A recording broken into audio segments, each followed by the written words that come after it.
O dinheiro eu guardava. Do nada chegou com o Camaro. E eu já era famoso, velho. Eu trabalhava na obra e já era famoso. Tanto que a festa do 1 milhão de inscritos dele foi muito legal. Foi na frente da oficina e foi todo mundo de moto.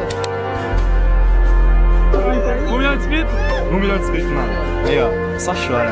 Eu já viajava com você e era tão legal a gente poder registrar. E eu olhava você 5 anos atrás e eu falava, olha que massa, ele lembra. Tipo, então, please, eu quero fazer do meu canal uma memória. Meu canal é um livro da minha vida, tá ligado? Não é todo que você fala, ah, Renato comprou uma Ferrari. É a evolução da minha vida. Se voltar no meu canal 7 anos atrás, você vai ver que eu tô numa CG indo pra escola. Só fui conhecer o Renato como canal dele, porque ele escondia o rosto. Quando ele comprou o Camaro. Só lá eu fui saber que ele tinha um canal. Eu já tinha 700 mil inscritos, eu tava na obra. Sério? Uhum. Graças ao ensinamento do Renato, aprendeu com ele, mano.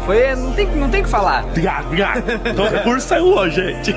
Eu encontrei um público gigantesco que gostava da mesma coisa que eu gostava, que era de lendas, casa abandonada.